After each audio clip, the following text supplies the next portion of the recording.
Psalm 101 verses 1 to 8. I will sing of steadfast love and justice. To you, O Lord, I will make music. I will ponder the way that is blameless. Oh, when will you come to me? I will walk with integrity of heart within my house. I will not set before my eyes anything that is worthless. I hate the work of those who fall away. It shall not cling to me. A perverse heart shall be far from me.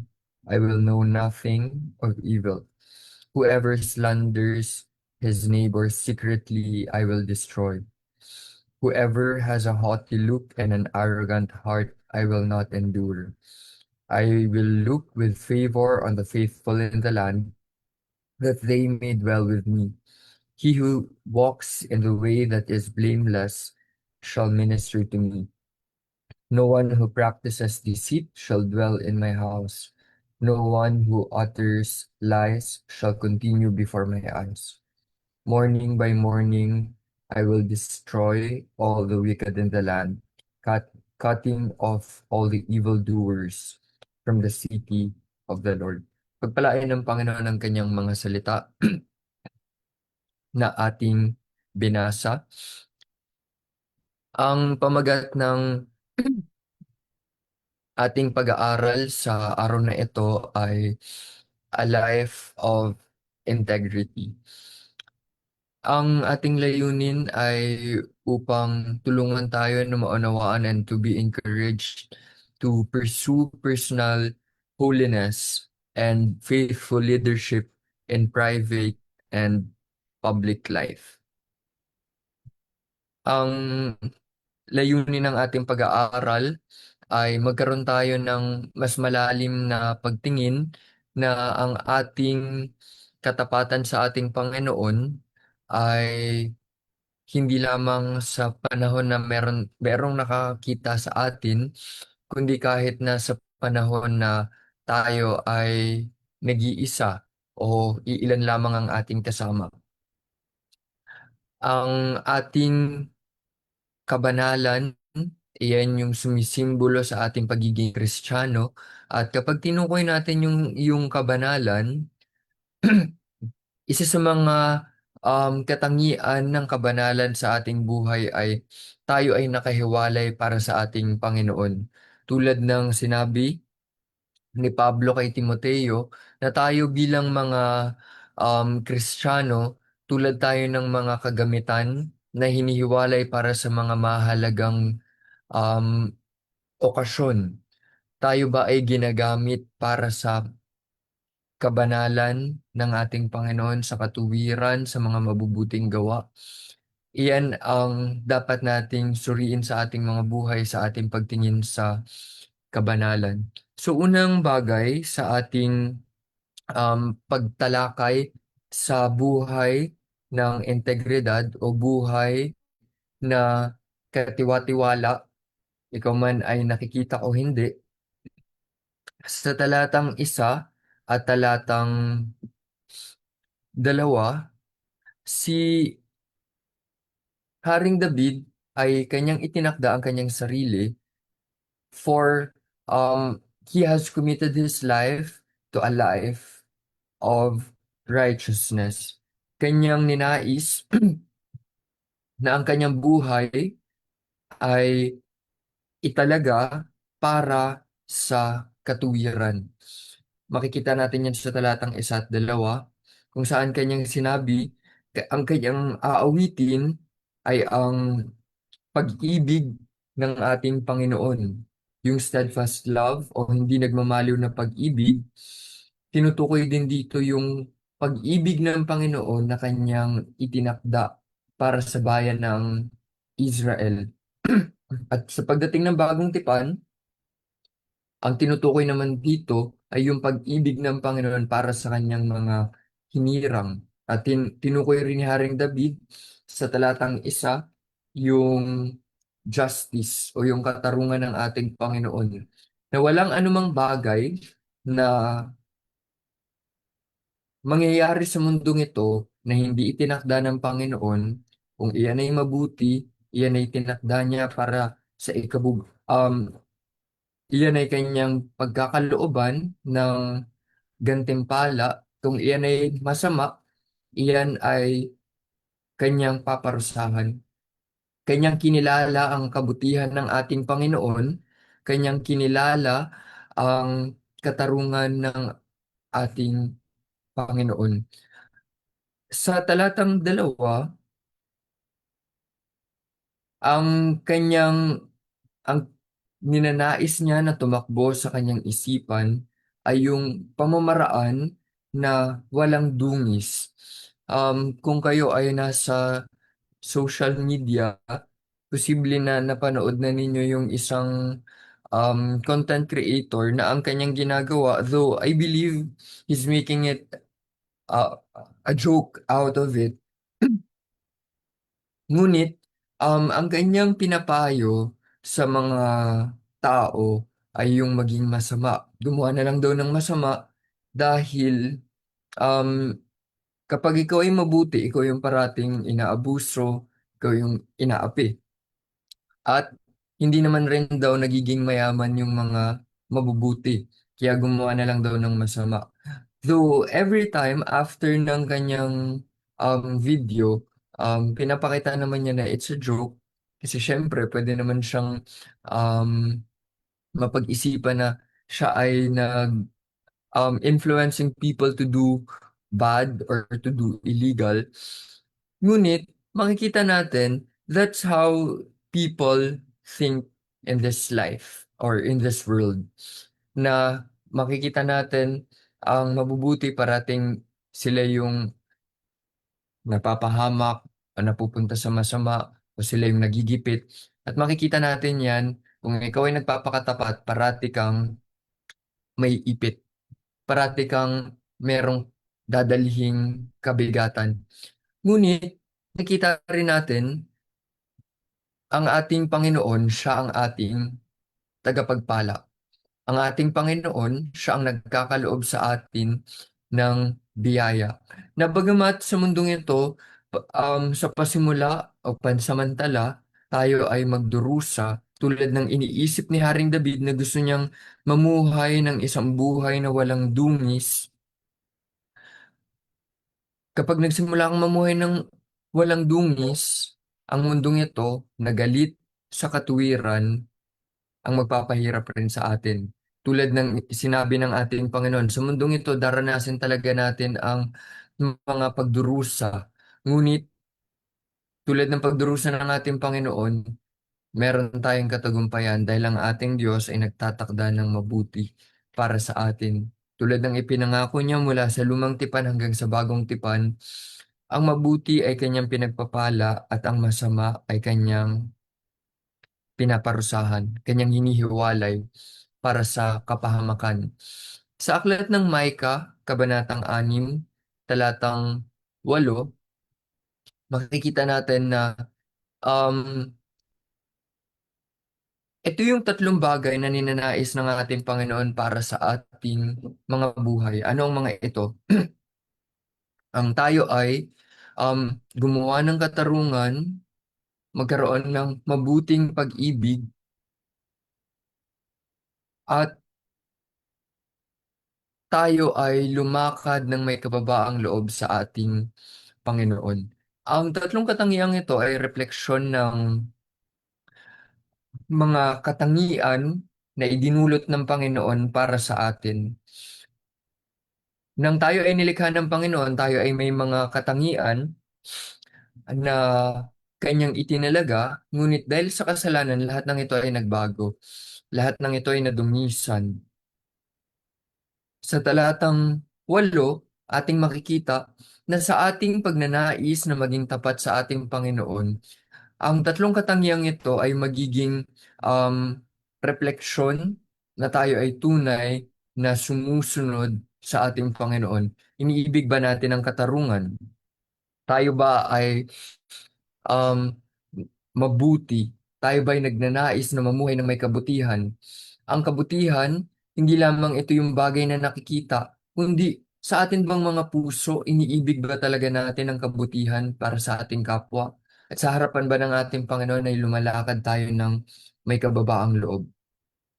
At sinabi ni Haring David sa talatang 2, sa huling bahagi, I will walk with integrity of heart within my house. Alam niyo ang tinutukoy niya? Siya ay lalakad ng may integridad sa loob ng kanyang tahanan. Ibig sabihin, kahit wala na yung kanyang mga sinasakupan, wala na yung kanyang mga pinamumunuan, ang kasama na lamang niya ay yung mga tao na malalapit sa kanya. Siya pa rin ay lalakad. Kung paano niya ito pinapakita sa publiko, ganun pa rin sa kanyang tahanan. Sa talatang 1 Pedro, kabanatang 15 at 16, si Apostol Pedro ay nagpapahayag para sa ating mga Kristiyano na tayo ay maging banal. Hindi lamang sa panahon na kasama natin ang ating mga kapwa Kristiyano, kundi kahit ang kasama natin ay mga di-Kristiyano, ang ating mga katrabaho o kaeskwela, ang ating mga kapamilya, ang ating mga kaibigan, namumuhay ba tayo ng may kabanalan? Nawa bawat isa sa atin tulad ni Haring David ating italaga ang ating mga buhay para sa katwiran. Ikalawa, sa talatang 3 at talatang 4, si Haring David, he has set his life to first be committed to righteousness. Ikalawa is to guard his heart and home. Itinatakda ba natin ang ating mga sarili to keep our heart and our home? Ang atin bang mga puso ay merong pagnanais na pangalagaan ng ating mga sarili, hindi lamang tayo, kundi pati yung mga taong nasa ating paligid? Sa talatang 3 at talatang 4, sabi dito ni Haring David, I will not set before my eyes anything that is worthless. Tulad ng ipinahayag ni Apostol Pablo, ano ba yung hinahayaan natin tumakbo sa ating puso't isipan? Ang hinahayaan ba natin ay yung mga bagay na mabubuti? Ang hinahayaan ba natin ay yung mga bagay na makakabuti rin sa ating mga buhay? Hindi lamang natin dapat hanapin yung mga bagay na mabubuti, kundi ang hanapin natin ay yung mga bagay na tunay na makakabuti. Tulad ni Lot, o hindi tulad ni Lot na hinanap niya yung bagay na sa tingin niya ay mabuti para sa kanya at iyon yung kayamanan ng mundong ito, ngunit hindi pala iyon yung tunay na makakabuti sa kanya. Si Abraham naman ay nanatili sa isang lugar na mukhang hindi mabuti dahil ito ay hindi kasing yaman ng mga karatig bansa. Ngunit siya ay pinagpala ng Panginoon dahil nanatili siya sa loob ng kalooban ng ating Panginoon. Huwag nating hangarin yung mga bagay na mukhang mabuti ngunit wala naman talagang tunay na halaga. I hate the work of those who fall away. It shall not it shall not cling to me. Alam niyo kung anong ibig sabihin nito? Ang ibig sabihin nitong fall away ay yung lumilihis ng landas o yung nahulog sa kamalian. Itong mga taong ito yung mga tao na walang katapatan. Ito yung mga tao na kapag nahirapan o nakakita ng ibang bagay sa kanilang buhay ay tumatalikod. At tulad ng sinabi ng ating Panginoon, siya ay hindi nagagalak. Wala siyang lugod sa mga taong tumatalikod. At ganun rin dapat tayo. Meron dapat tayong maayos na pananaw, maayos na pagtingin sa ating mga sarili sa tuwing tayo ay nagmamasid. Sino ba yung ating binibigyan ng pansin? Tayo ba ay nagagalak sa mga tao na tumatalikod sa ating Panginoon? O tayo ba ay lumalayo sa kanila? Tulad ng sinabi ni Haring David, it shall not cling to me.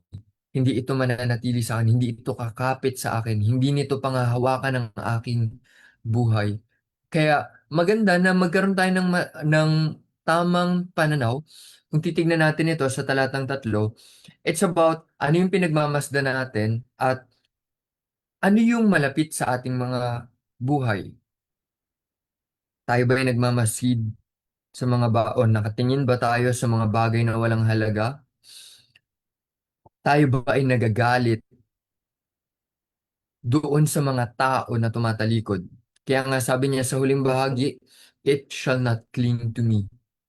It's equivalent dun sa sinabi rin ni Apostol Pablo na huwag tayong makipamatok, makibagay, makisalamuha o makiisa sa mga hindi natin kapareha ng paniniwala. Kung sila'y tumalikod, sila'y lumihis na ng landas, hindi na natin nararapat pa na panatilihin ang ating pakikiisa sa mga taong ito. On verse 4, a perverse heart shall be far from me. I will know nothing of evil. Ang isang puso na masama ay magiging malayo kay Haring David. Ganyan ba yung ating nais? Kapag nakakaisip o nakakakita na ba tayo ng masama, tayo ba ay lumalayo? O nagpaplano tayo ng kasamaan sa ating puso? Siya ay hindi mag-iisip ng kahit anong masama. On verse 3, it's about ano ba yung mga bagay na ating tinitignan, pinaglalaanan ng ating mga paningin. Sa ikatlo din, sino ba yung ating mga kasama? Sa talatang 4, yung ating puso at yung ating isipan ay dapat na maging malayo mula sa masama. Kailangan nating pangalagaan ang ating mga puso. Sa Matthew chapter 5 verse 8, ito ay ang pangangaral ni Kristo in the Mount Beatitude. On verse 8, blessed are the pure in heart. Pinagpala yung may mga dalisay na puso. Ano bang ibig sabihin ng dalisay na puso? Ibig sabihin ng dalisay na puso ay yung kanyang puso ay hindi nababahiran ng masama. And definitely, this is impossible para sa ating mga Kristiyano. But are we giving our all to have a pure heart? And it's only possible if we stay in Christ. If we stay in Christ, we bear this fruit, this character of purity. In Philippians chapter 4 verse 8, another thing that is only possible if we abide in Christ is on verse 8, hinahayaan lamang natin pumasok sa ating mga puso't isipan ay yung mga bagay na matuwid, yung mga bagay na tunay na makakabuti sa atin. So what are those things? On verse 8, whatever is true, honorable, just, pure, lovely, commendable,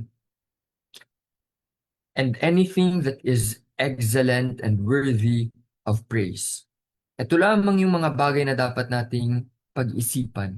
Ano ba yung mga bagay na totoo, marangal, dalisay, kaibig-ibig, kaaya-aya, mga bagay na tunay na mabuti, mga bagay na karapat-dapat sa papuri. Ito dapat yung mga bagay na ating pinag-iisipan. Ito dapat yung mga bagay na tumatakbo sa ating mga isipan. Anything that is impure, anything that is unrighteous, ay dapat nating iwan. Dapat nating talikuran. Huwag nating hayaang pumasok kahit sa ating mga isipan. Huwag tayong magmasid. Huwag tayong tumingin. On verse 5, um, on verse 5 and 7, lalaktawan muna natin saglit ang verse 6. On verse 5 and 7, sabi dito, Whoever slanders his neighbor secretly, I will destroy. Tulad nung natalakay natin ng bahagya kanina on verse 3, yung puso ni Haring David, or he will not allow anyone who falls away o strays o yung lumihis ng landas. He will not allow those people to cling to him. On verse 5 naman, it's not just separating himself, or this is a manifestation, or ito yung paglalarawan kung paano ba tayo dapat humiwalay sa masama. So he's now committing himself to separate from the wicked, sa mga taong masama. On verse 5, whoever slanders his neighbor secretly, I will destroy. So bilang isang hari, um, ang kanyang layunin ay walang taong naninira sa kanyang kaharian. But how can we do this sa ating mga buhay? If we will look at this, I will destroy. Does it mean kapag naninira ng kanyang kapwa ang nasasakupan ni Haring David, he'll destroy that person, meaning he'll kill that person? No. Kung ating gagamitin ng talatang ito, whenever we hear a person sharing secret slander, or siya ay naninira ng kanyang kapwa secretly, do we aim na tayo ay makinig at magpatuloy doon sa bagay na ikinikwento sa atin na alam nating masama? When we talk about slander, ito yung paninirang puri. At kahapon in our class, tinatalakay yung mga kasalanan o mga krimen na mapaparusahan, yung mga masasamang gawa dito sa bansa natin na mapaparusahan. And as I was looking at our codals o dun sa libro ng mga batas, nakita ko na para rin pala talaga siyang Bible. And as our professor is explaining paano mo ba dapat pag-aralan yung Kodal, sabi niya, huwag kayong mag-aral nung dire-dire, nag-focus lang kayo dito sa mga nakatakdang basahin. Dahil sabi niya, kailangan magkaroon daw kami ng kakayahan to connect one article to another. So sabi ko, it's just like studying the Bible. Hindi ka pwedeng magbasa ng Matthew lang at hindi mo pag-aaralan yung iba pang bahagi ng Biblia, because you cannot discover the true meaning of the verse by just reading a specific verse or a specific chapter. Kailangan mong tumalon-talon. And last night, as I was browsing through different articles, nagbigay siya ng isang article and I read several articles preceding that. Nakita ko na ang ating batas pala ay nagpaparusa rin, hindi lang dun sa libel, kundi yung magkwento ka ng mali sa iyong kapwa, it's punishable rin sa ating batas. Magkwento ka ng bagay na hindi makatotohanan o sobra sa katotohanan, kulang sa katotohanan, iyan ay pinaparusahan ng ating batas. Ngunit marami sa atin, we had allowed ourselves na iniisip natin, okay, hayaan na lang natin yung maling kwento. Alam nyo ba, tulad ng pinag-aaralan natin ngayon, it must start from our hearts. Ikaw na Kristiyano, you should not allow yung maling kwento, masamang kwento ng iyong kapwa. If in the law of our land, iyan ay pinaparusahan, how much more sa batas ng ating Diyos? Sa batas ng tao, ang pinaparusahan lang ay yung bagay na ginawa na merong masamang intensyon.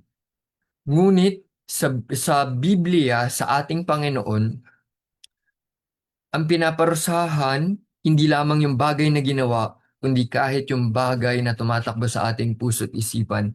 If you will study the book of Numbers, last Saturday pinag-aralan namin isa sa mga pangyayari sa bayan ng Israel in the wilderness. Alam niyo ba si Korah together with the people of Israel, with some of the elders or leaders of Israel, nagnais sila na makibahagi o sila ay nag-aaklas dahil gusto rin nila ng kapangyarihan sa bayan ng Israel. Alam niyo bang ginawa ng Panginoon sa kanilang pinuno? Nilamon ng lupa at ang bumukas ang lupa, nilamon sila at nagsara muli ang lupa. Siya at ang kanyang buong pamilya. At ang lahat ng mga kasamahan ng tao ngayon ay sinunog. Alam niyo ba kung ano ang nirerepresenta ng kwentong yun? Itong mga taong ito, they started to desire for power. So nag-aklas sila. Starting from Korah and three others, apat sila, nakapag-akay sila ng 250. Pero alam niyong nangyari? After mamatay ng pinuno at ng mga kasamahan niya na talagang tumayo at nagsabi na gusto namin ng kapangyarihan, alam niyo ba nagpadala pa rin ng salot ng Panginoon and more than 14,000 people died. Alam niyo kung bakit? Kapag merong nag-aaklas, it doesn't mean na itong taong ito and yung mga taong kasama niya na nagsasabi na kami ay nag-aaklas, sila lang talaga yung nag-aaklas. Makikita natin in the heart of some of the people in Israel, meron pa rin nag-aaklas. Alam niyo yung ginawa ng Panginoon who knows the heart? Nagpadala siya ng salot. Ito'y karamdaman to kill people and to show that He sees our hearts. Alam niyo, that's the reason why the only adults who were able to enter the promised land are Joshua and Caleb. Dahil ang mga taong ito, they had allowed their hearts to be poisoned by sin. At saan nagsimula ito? It started from slander. Paninira ni Korah and his fellow. Ikinalat nila sa buong bayan ng Israel and they were punished by the Lord. So kailangan tayong maging maingat. Are you this righteous man, integrous man, woman in our church who destroys slander? We do not destroy the slanderer. We distance ourselves from the slanderer, pero do we destroy slander? Also on verse 5, whoever has a haughty look and an arrogant heart, I will not endure. Alam niyo saan ba nagmumula itong slander? It comes from a haughty person. It comes from an arrogant person. So kapag nakita na natin na itong taong ito puro yabang, puro pagmamalaki, we should separate ourselves from this person or from this people. Nawa ay tulungan tayo ng Panginoon to distinguish what's good and bad. At alam niyo paano natin ito makakamit on Hebrews chapter 5 sa pamamagitan ng patuloy na paggamit ng salita ng Panginoon. We discover discernment. We learn discernment. Discernment is a capacity to distinguish good and evil. Nawa ay magawa natin to know the person who is haughty and arrogant. On verse 7, no one who practices deceit shall dwell in my house. Walang tao na namumuhay sa pandaraya na mananatili sa tahanan ni Haring David. Equivalently, do we allow people in our lives, even those who are close to us, na mamuhay sa pandaraya? Tayo ba ay nagagalak kapag nagtatagumpay sa kasamaan ng isang tao o tayo ay nagagalit? Also on verse 7, no one who utters lies shall continue before my eyes. Siya na nagsisinungaling, mananatili ba siya na iyong nakikita? Meaning, will that person be still close to you after all ng kanyang pagsisinungaling? Do we hate lying? Meron nga tayong kasabihan tayong mga tao, and this is one of the quotes na um, unang beses ko talagang natutunan is liars go to hell. Nung bata pa lang ako, yun yung madalas na sinasabi ng aking mga kalaro So natutunan ko na din na gamitin, liars go to hell. So is it in the Bible? It is. In the book of Revelation, chapter 21 verse 8, ang nagsisinungaling, ang kanyang bahagi ay sa dagat-dagatang apoy. Meaning, ang isang sinungaling ay hindi Kristiyano. Anyone who loves a liar is also um will also be punished, judged like that liar. That's on Romans chapter 1. Siya na nakikibahagi sa masama, magdurusa rin sa kapahamakan ng masama. That's also on Proverbs chapter 13 verse 20. Ang masama na ating sinasamahan ay magdurusa. Yung hangal, the companion of fools, will suffer harm. Alam niyo kung bakit? When that fool will be punished, you will also be punished. So we need to distance ourselves from the wicked. On 2 Corinthians chapter 6 verse 17, sabi dito, come out from among them and be separate. Tinutukoy dito ay makihiwalay tayo, huwag tayong makibahagi sa masama. Huwag tayong makibahagi, huwag tayong makipamatok doon sa mga makasalanan. And when we talk about makipamatok, meaning makiisa. Do we laugh at evil jokes? Do we enjoy seeing the victory of the wicked? Nawa ay hindi iyan ang maging ating katangian. And as our last point, before that, on verse 8, morning by morning I will destroy all the wicked in the land, cutting off all the evildoers from the city of the Lord. Anong nais ni Haring David bilang isang Kristiyano? Wasakin ang masama sa kanyang lupain. Gusto niyang putulin ang mga gumagawa ng masama sa bayang hinirang ng Diyos. Now, in your life, if you are chosen, ordained by the Lord, do you desire to let the wicked stay? To let the evildoers stay in your life? May we have this equivalent desire to cut off the people na masama sa ating buhay. And since we are separating from the wicked, ano naman yung dapat natin gawin? As our last point on verse 6, we need to honor the faithful. Tulad ni Haring David. King David 6, trustworthy people na kanyang makapiling, na kanyang makasama sa kanyang buhay, sa kanyang paglilingkod. Makikita natin yan on verse 6, I will look with favor on the faithful in the land. Alam niyo kung anong ginagawa ni Haring David?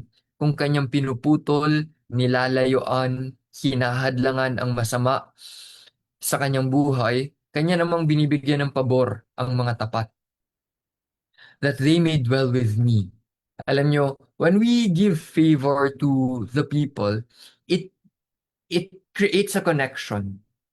So, it's not just us looking for benefits mula sa mga tao, but it is our duty to provide, to help our fellow. Kaya nga iyan yung sinasabi ni Apostle Pablo in the book of 2 Corinthians chapter 9 na kung meron man tayong tutulungan, unahin natin those who are of the household of faith. Alam niyo kung bakit? Kung tutulong ka sa iyong mga kamag-anak na hindi Kristiyano,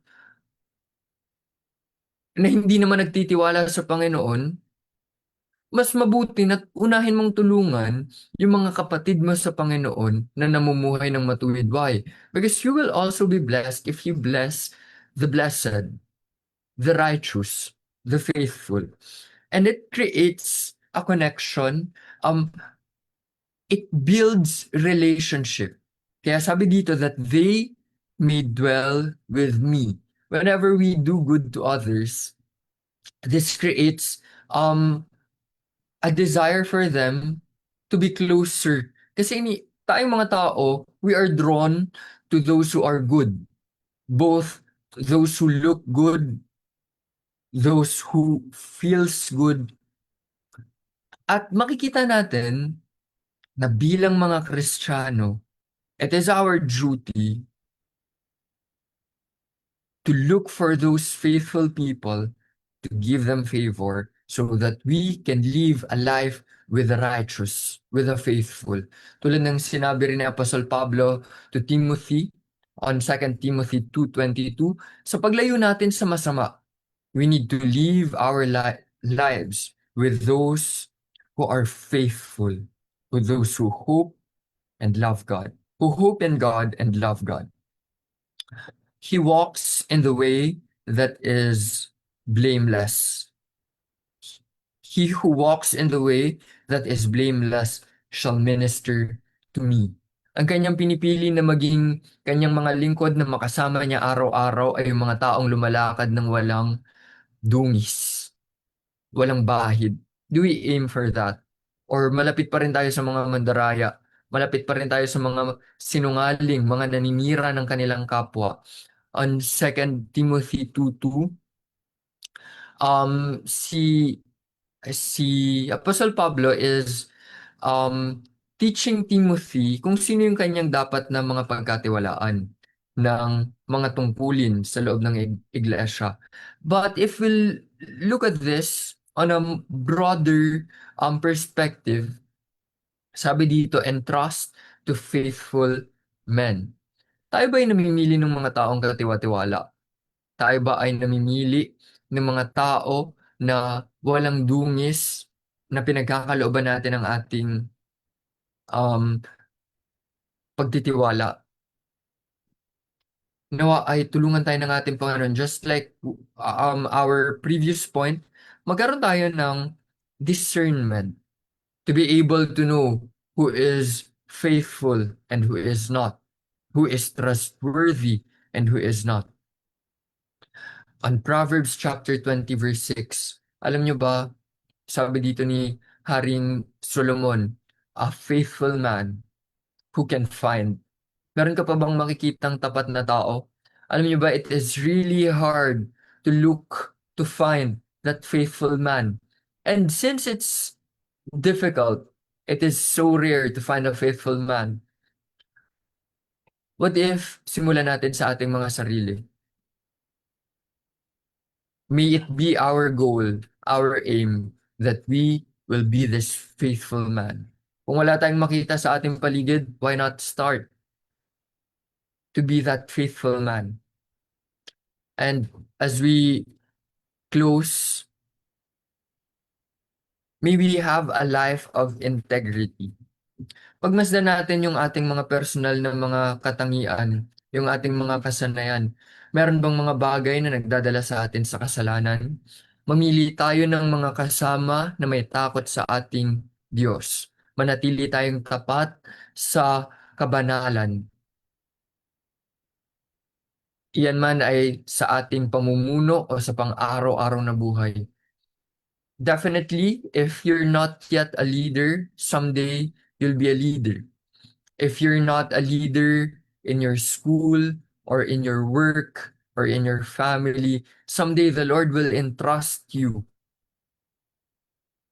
na ikaw naman yung mamumuno.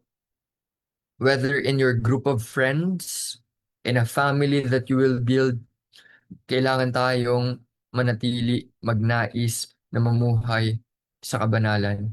And we must be consistent in our integrity, in our word, in our walk as Christians, whether it be in public or in private.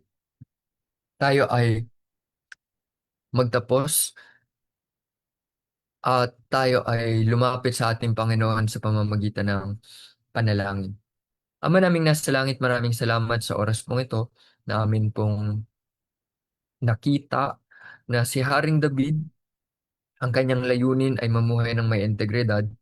Amin pong nakita na ang bagay na kanya pong ninanais ay ang maitaas ang inyong pangalan kanyang pinagmamasdan ang inyong pag-ibig at ang inyong katarungan. Tulungan niyo po kami na ang amin pong puso't isipan ay lumayo sa masama. Kami po ay lumayo sa bagay na hindi po tunay na makakabuti sa amin. Huwag po kaming maghanap ng mga bagay na mukhang mabuti, kundi ang aming hanapin ay yung tunay na makakabuti. At mangyayari lamang po iyan kung magkakaroon kami ng kasanayan sa inyo pong mga salita. Tulungan niyo nawa po kami na maging matagumpay sa amin pong mga buhay. Dinadalangin din po namin na nawa ang bawat isa sa amin ay magkaroon ng kakayahan na lumayo at putulin ang amin pong pakikiisa sa masama. Ito po ay hindi patungkol sa pagpuputol ng relasyon, kundi patungkol sa pagputol ng aming pakikiisa. Nawa ay magkaroon po kami ng tamang pananaw sa mga tao na nakikita po naming namumuhay sa mali. At nawa ay gamitin niyo po kami upang maging pagpapala na madala po namin ang inyong katotohanan sa mga malalapit sa amin na namumuhay pa rin po sa mali, sa kasalanan. At tulungan niyo kami na kami po ay magpakita ng kabutihan sa mga taong matuwid, sa mga taong tapat. At nawa, tulungan niyo po kami bilang mga Kristiyano na maging tapat sa inyo sa kabanalan. Hindi lamang sa panahon na marami kaming kasama, kundi kahit sa amin pong mga personal na buhay ay manatili po kaming tapat at banal. Kaya nawa po ang amin pong maitaas at maluwalhati ay pong magpala sa aming araw at tulungan niyo po kami ng amin pong puso at isipan ay manatili lamang sa inyo. Sa pangalan ni Jesus. Amen. Magandang araw sa bawat isa at nawa ay pagpalain tayo ng ating Panginoon. Morning po. Morning. Thank you, Pastor. Thank Morning you po, po, Pastor. Pastor. Thank you po. Pastor.